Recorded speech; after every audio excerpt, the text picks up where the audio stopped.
All right, ladies and gentlemen, this weekend, April 6th, AEW will be presenting us with another great pay-per-view event.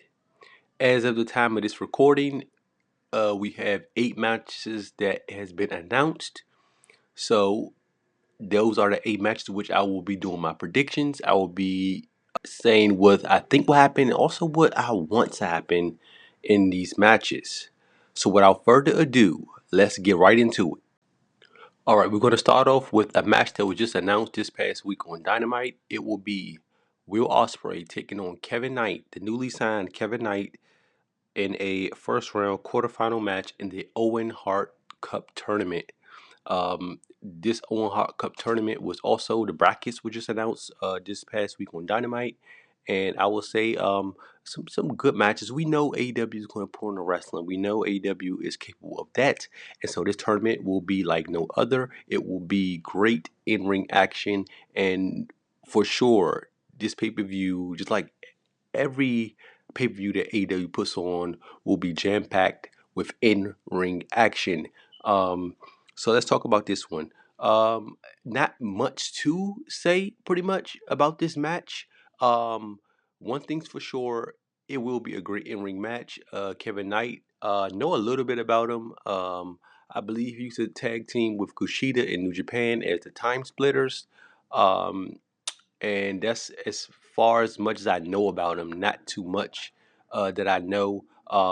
So far, his couple of matches that he has put on the AEW has been he's shown that he can go in the ring, and why he was signed by Tony Khan in AEW. Now his opponent, we all know, the Billy Goat, Will Ospreay, puts on banger after banger, classic after classic, and therefore this match will be one to pay attention to with these two going at it. It's going to be a great in-ring match. My prediction will be, of course, Will Ospreay picking up the win, moving on in the tournament. Next up, we'll move on to the other side of the Owen Hart into the women's section of their first round quarterfinal match. We will have Julia Hart of the Hounds of Hell, newly Hounds of Hell, against the TBS New Japan Strong and British internet undisputed champion Mercedes Mone. I think this is an interesting matchup. I think the whole women's bracket of things is interesting, and in my opinion, I like the women's bracket more than I do the men's because they have stronger competitors, and it seems to be more cohesive, and like there's a story being told on their side. And in this match, previously when Mercedes Mone, was first making her footing into AEW, she was attacked in the dark, and the attacker was revealed to be Sky Blue, who was cohorting with Julia Hart at the time. Um, Julia Hart is a former TBS champion in her own right, and I believe this match is going to be a pretty solid match. Mercedes Mone has been doing her thing, elevating the women's division, in my opinion. And I've been really liking what she's been doing, elevating like Harley Cameron, and having a great feud with Willow Nightingale when she first stepped foot into AEW over the TBS Championship, and to go into this match. It's going to be a solid match. And I have Mercedes Mone picking up the win here and moving on in the tournament. Moving on, we have the Hurt Syndicate of Shelton Benjamin and Bobby Lashley defending their AEW Tag Team Championships against the Learning Trees, Big Bill, and Brian Keith. Excuse me. Now, with this match, in my opinion, I feel like a little bit rushed in the last couple of weeks. I understand Jericho wanted, Big Bill and Brian Keith to, prove themselves, get some wins under their belt, and prove that he has been a great teacher to them. I just feel like Big Bill and Brian Keith could have looked stronger for a little bit longer building into this match, because I believe last week the promo that MVP himself cut on Brian Keith and Big Bill, man, like he really, for lack of better terms, buried him on the mic. I mean, MVP was coming with that fire, man, and it really made them look pretty bad. Big Bill was trying to fight back the best he could, but man, MVP just had those rebuttals and he was coming with it, you know what I mean? And calling them bitches, and it was a lot of bitches being used in that promo back and forth. Um, Big Bill is a former tag team champion with the Ricky Starks, and he lost those tag titles, I believe, to Sting and Darby. What was that, last year, a couple years ago, whenever it was? But now for Big Bill to ask for a rematch this late in the game, um, a little, like I said, a little rush there. Therefore, I don't think this match should really last that long. Sorry to say. I think the Hurt Syndicate of Bobby Lashley and Shelton Benjamin should pretty much relegate this match and beat these guys to a pulp. Um, not to like bury them or anything like that. I think Big Bill himself has a lot of potential. Brian Keith has potential as well. But I liked what Big Bill was doing with Powerhouse Hobbs and their feud that they had. In certain markets that AEW has been in, Big Bill has been getting over. The crowd has been getting on his side and really chanting for him. And I see a lot of potential for Big Bill. He reminds me of Tess, and in my opinion, I feel like Big Bill maybe should have been the one to be elevated and go on to a singles feud with Jericho and be the one to take that world title from him. I think that would have really put him over, but they have him in his tag team again. A little lackluster in my opinion. Um, Obviously, my pick will be Shelton Benjamin and Bobby Lashley to retain here. I think they have a long road to go as tag champs, and they could. The tag team division right now is being centered around them as it should. You have two big stars, and Bobby Lashley to me is a bona fide Hall of Famer in the professional wrestling industry, as well as Shelton Benjamin, who's a bona fide tag team wrestler and tag team icon, dare I say, um, as one half as the world's greatest tag team back in the day. So my pick will be the Hurt Syndicate to retain. Next up, we have Daniel Garcia defending his TNT Championship against Adam Cole in a match where there will be no interferences and no time limits.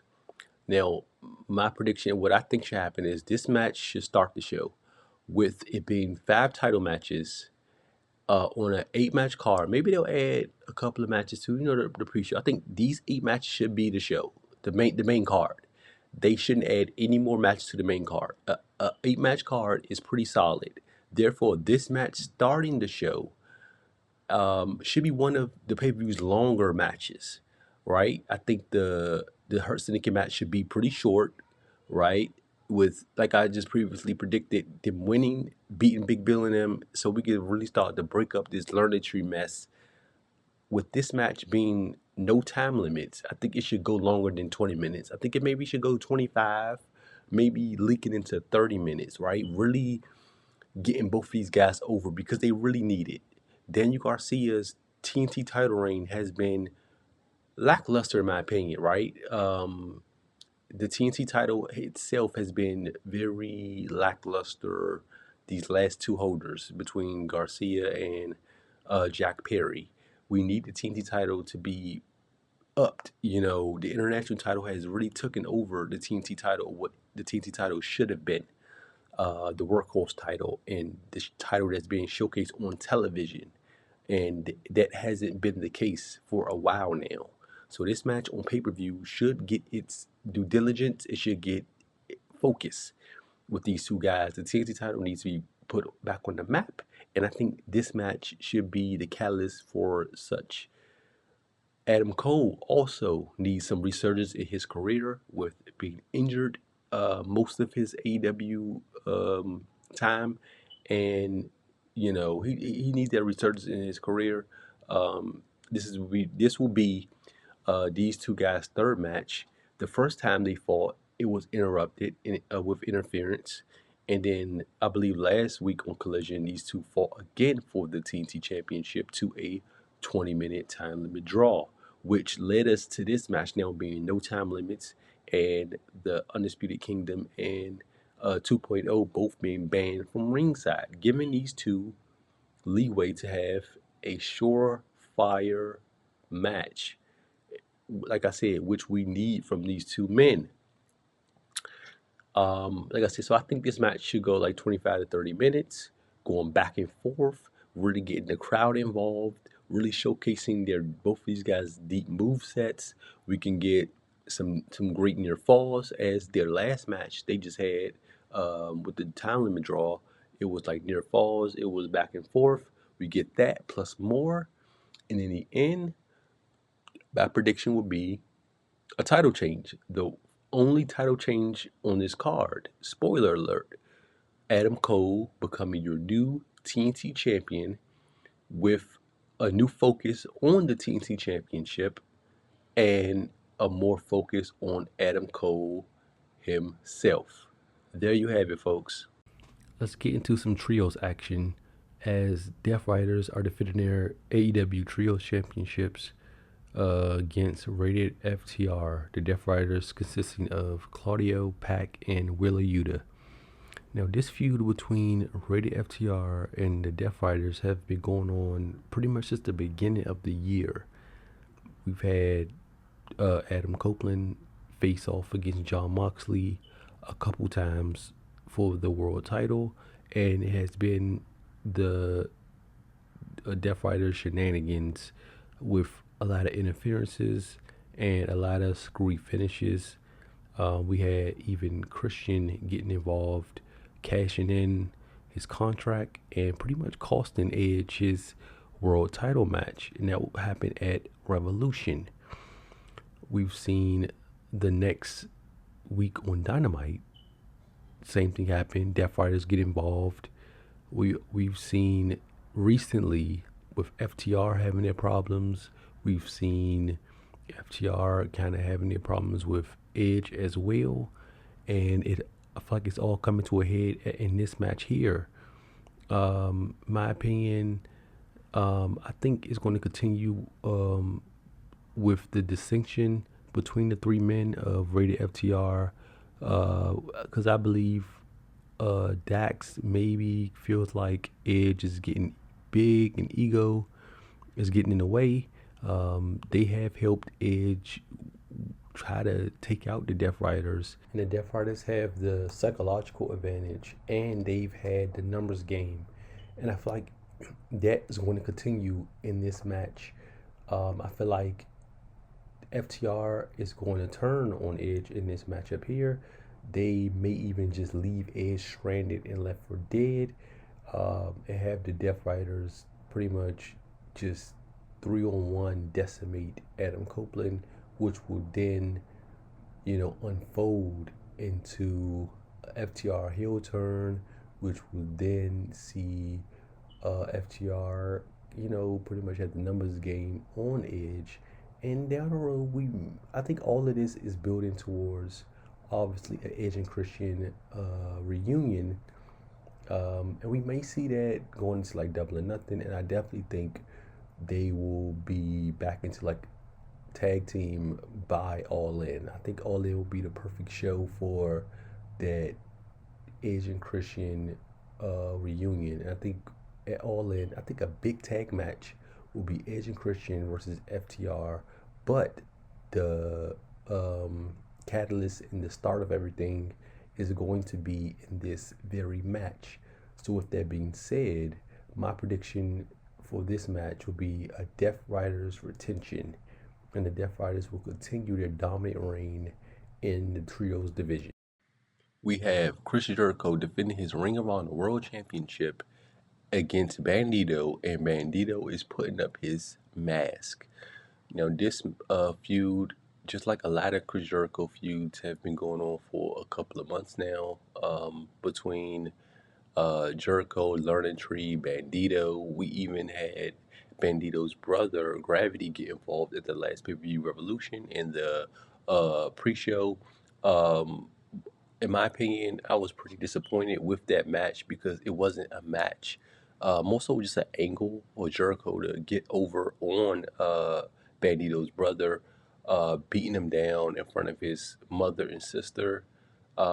Looking back, I see, how I guess important that was to really get over this kind of last bit of this angle between Bandido and Jericho. It's just that as a fan, I guess from a fan's perspective, bringing out Gravity's family just to see him get whooped on, in my opinion, was kind of it was mean. It was really mean, but um, that was used to really get over this last part of it. To for Bandido putting up his mask after Jericho took Gravity's mask, and for Jericho to put up his championship. So in this one, hopefully this is it. Hopefully all of this will lead to the split of the learning tree. I feel like it really ran its course here. And there's nothing really else for them to do. I don't see, and I don't feel like Big Bill nor Brian Keith really got over underneath Chris Jericho. And that has really been a complaint for a lot of factions and things that Jericho has been in his AEW stint. I see how he tried to, get the people he's in a group with over and stuff like that, but you know, honestly, not to the extent of which me personally, would like to see a lot of these guys get over. They either get over on their own eventually, or they're pretty much stuck where they started. And for Brian Keith and Big Bill, I feel like Brian Keith could have been doing something like a Ring of Honor, or doing something like either like TNT Championship, or having a spot in the C2. I feel like Brian Keith is a very hard hitting bruiser, and the bounty hunter gimmick was pretty cool. As for Big Bill, I feel like he's a big guy. He has it, man. He has it. I think he just needs a little bit of extra something, you know, um, to really get over that hump and to become a singles champion. But in this match, I feel like, it's going to be a solid match. I don't see it being like this super five-star classic match. But in the end, I feel like as long as Bandito gets over and wins this match, I feel like the next step will be, okay, where does Jericho go? Does he start a feud with someone in the learning tree, either Big Bill or Brian Keith? Does Brian Keith and Big Bill stay a tag team? Or will all three men just go their separate ways? That's the interesting part. But I do have Bandito going over in this match, becoming the new Ring of Honor champion. You got to close this feud out. And, in this Jericho reign, this Jericho reign only came about for them to try to get Ring of Honor a TV deal, which they haven't and they won't. So I think give the title to Bandito, and you have to also move Ring of Honor in a different direction as well, man. I posted previously on Threads. Follow me on Threads at I Love Wrestling as well. That I think Tony Khan should just go back to dig back in the crates and take Ring of Honor back to its original days. Like when you had the Kevin Steens, the El Genericos, the Tyler Blacks, a lot of these guys came from Ring of Honor. And I think Ring of Honor should focus on the future. It's time for them to focus on the future and get some new guys over rather than just having guys that's already over being pushed in Ring of Honor. Jericho, bring him back to Dynamite. Put him on Collision, honestly. I think Jericho should really be a Collision guy, and try to move forward with that. But in the end, my opinion on this is Bandito will win because I don't see them unmasking Bandito. What's the point here? And I think this whole thing is to really get Bandito over as becoming your new Ring of Honor World Champion. All right, we're moving into our home stretch of the pay-per-view, and we'll start with Toni Storm defending her AEW Women's Championship against the dominant Megan Bayne. And dominant she has been. And I love the way they've been booking Megan Bayne ever since she came into AEW. Like, this is how you do it. You ever come in and you just have her dominate.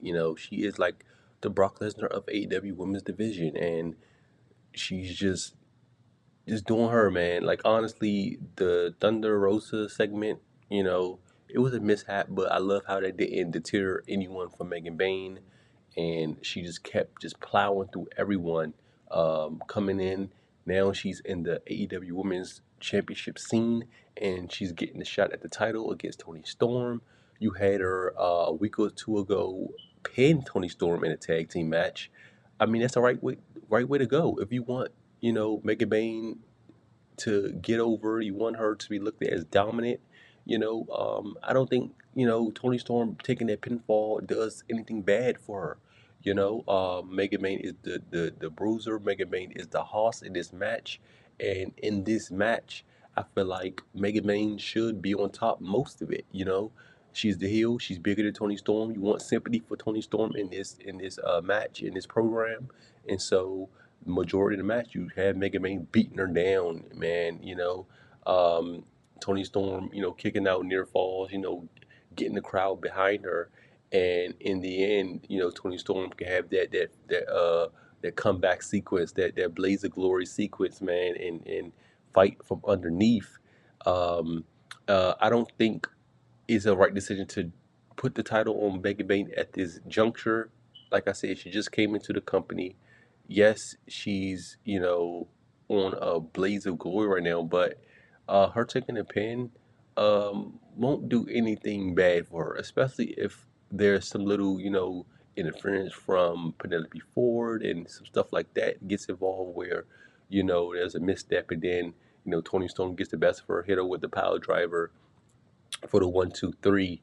I don't think Mega Bayne, you know, will suffer too much by taking a loss against, of course, the champion. Toni Storm is the world champion. It's not like she's some mid Carter or something like that. So losing to the champion, it doesn't do any harm for Mega Bayne in this situation.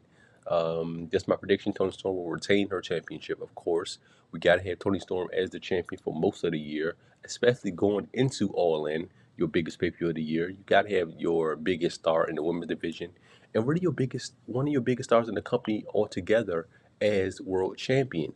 Like I said, now after Mega Bayne take this loss, you got to look towards the women's division and try to pair her up with someone else just to keep her hot. And Mega Main needs to stay hot, get her in some good feuds against some upstarts, like Queen Aminata or someone, or even if, you know, around All In, maybe try to get her to the TBS Championship ranks. Who knows, man? But the sky's the limit for Mega Main, especially if they keep pushing her as they are right now and keep her as you know, the big hoss that she is, you know what I mean? And yeah, she definitely could be. Yeah, I predict she will be a women's world champion in the future. Just right now, it's not her time. Toni Storm just won a championship, so I don't think it's a good idea to take the title off of Toni Storm and have potato that title as of yet. Right now we have the women's Owen will be starting on this very pay per view and will culminate at Double or Nothing. Um, so we're trying to figure out who's the next challenger, the big challenger for Toni Storm at the big pay per view. So Mega Man will sort of be a stepping stone, but not to a point where we're going to really decrease her value. Like I said, keep her hot, keep her going. But in the end, Toni Storm will be still Women's World Champion. Next up, we have my most anticipated match. It will be Kenny Omega defending his international championship against both Ricochet and the newly signed Speedball Mike Bailey. Now, let's talk about Speedball Mike Bailey, right? Him coming into the company and being in the international little tournament they had to determine, Kenny Omega's next challenger. And Speedball has not disappointed. He came in the AEW and went right into it with great in-ring work, as we all pretty much knew. You know, I previously seen him in TNA. He's been other places as well, but I pretty much know him from being in TNA, being an innovator of moves and just being a legit ass kicker. You know what I mean? Speedball Mike Bailey is not disappointed. That's the thing. Tony Khan knows what he wants.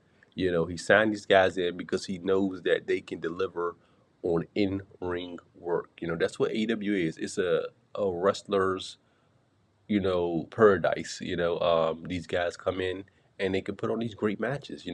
Their slogan is "We're the best wrestle," and that's what they, look for. They look for guys that can wrestle. Now, you have a great personality, you have great, mic skills, then that's a plus. But baseline, Tony Khan is looking for people that can put on these great matches, man. And Speedball Mike Bailey has done just that. Now, how this match came about, you had the Fatal Four Way, and both Speedball Mike Bailey and Ricochet got a pinfall.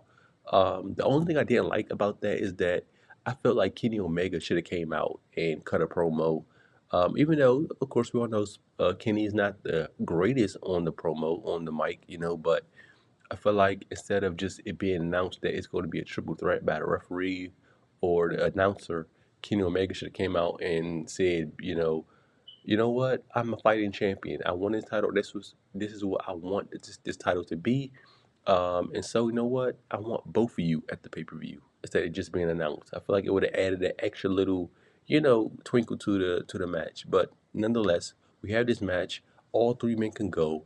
I've been loving what Ricochet has been doing as a heel, man. Like, and to me, this is what AEW is, man. You had these former guys that was in WWE or whatever, them coming into AEW, they got to change. You can't just have the same gimmick you had in WWE. You want to switch up. We seen what Toni Storm done.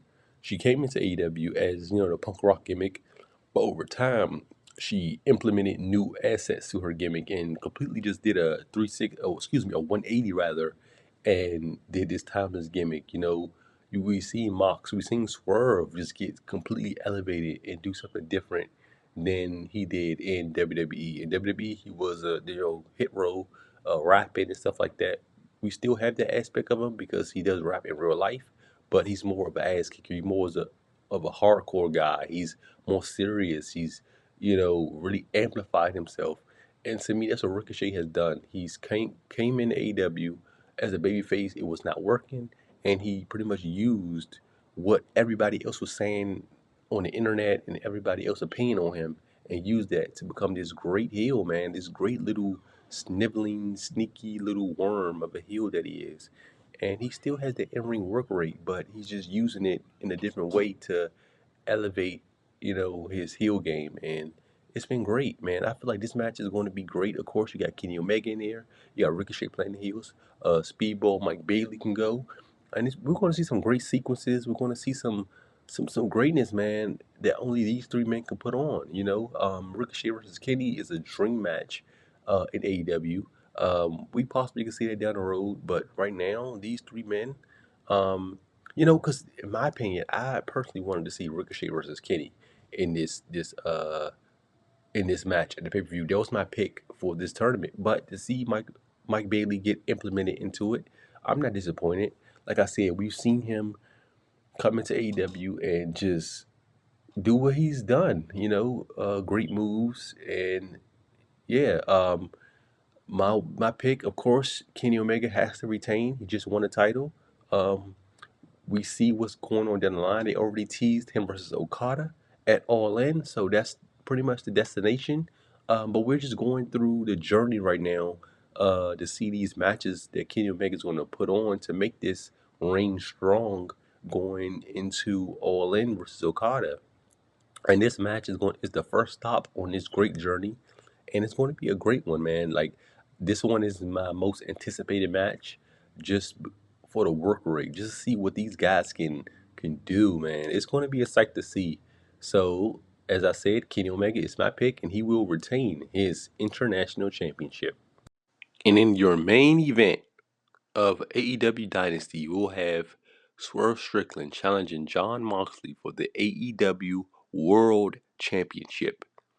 Now the title picture for me is starting to come together. I don't know. I don't know why Adam Copeland versus Moxley just didn't, have that intensity that, we all possibly wanted or felt like it could have had. Um, I mean, the last match they had, it was brutal. I think that match on Dynamite was better than the pay-per-view match, only because I felt like the match at Revolution, it wasn't placed correctly. And I stand by that. I felt like Toni Storm should have been the main event. I felt like maybe they really should have switched it. I felt like the world title should have opened the show, or it could have went on second. You know, um, But Swerve Strickland being implemented into the world title scene has done numbers, and it really elevated the title, and it shows how much star power he does have when he's centered and going after the world championship. We're coming back around the bend with Swerve and Hangman. These two are your guys, man. You know, their chemistry they have. You know, when they're feuding, when they're going at it, when they're, implemented into a storyline, it it's AEW's biggest rivalry right now. And they've proven they can do it in the matches they had in the past. The last match they had was the steel cage match. It was brutal, and it had everyone talking. We had everyone complaining about, oh man, why are you doing this? So man, why are they doing that? They got the center block. They sticking needles in each other. They're drinking blood. They're doing this. And in my opinion, when two guys are having a heated feud, when it's getting realistic as it did, when you're having men going to each other's homes and families are getting involved, I mean, what else do you really expect? If someone is coming into your house and taunting your child, what would you do? Would you just tell him to stop? Would you ask him and beg him, nicely to don't do that? No, you're gonna go. You're gonna take it to him. You're gonna go him with everything you have, and that's exactly what these two men are doing. They're taking that realistic approach. It's a blood feud, and so that's what this has been. And even though the majority vote is on Mox, there's still that slight chance that Swerve could win this one. So even though it's not a complete toss up, there's variables that could happen that could really swing either way. Me personally, I was under the impression that Darby would be the one to take the title. Um, but we've seen, Darby with him climbing Mount Everest and all this outside stuff that AEW could very well just pivot in the story. We have the Owen, we have, Hangman in it, we have Will Ospreay in it. So they're waiting on the wings. We also have a wild card, which we don't know who is that guy. Um, I don't know. I've seen people saying it could be Darby. I don't see that happening. Reports are saying that he's climbing Mount Everest in a couple weeks. We don't know. I don't know. Let me speak for myself here. I don't know the preparation it takes for that climb. I don't know how long that climb takes. I don't know how long it's going to take him to get down and recover or whatever the case may be. So honestly, I feel like AEW has pivoted out of that storyline with Darby, and it kind of sucks because Darby's a fan favorite. Me personally, I love Darby. Darby's an awesome guy. I love how he puts his all into his matches and goes full balls to the wall. But with him doing outside stuff, rightfully so, they pivot on and just move on to the next thing. They have guys that are hot. So it's not like they don't have anybody else. They have MJF, they have Hangman, and they have Swerve. They also have Will Ospreay. So and they had Jay White. Sucks that he just recently got injured. So you had 5 guys, now you have 4, which you could very well pivot to. Um, Here's what I think is going to happen in this match. I do feel like Hangman is going to get involved some sort of way. I'm just torn in which way he gets involved. Do he get involved in a way that would just distract Swerve and cost him the match? Or do he get involved in a way that can help Swerve? And I feel like with the last segment they just had with Hangman angrily coming at Swerve, and then Swerve kind of just admitting, like, man, like, dude, we're going at it, man, and I get it. You're mad at me. I did something I shouldn't have done, and like, man, like this is why this is the best feud of AEW, because it's like it's not your quintessential heel baby face. You know, it's so much more. It's so much more emotion being invoked from both these guys, and like it really depends on who you are a fan of, in which who you're, on the side of.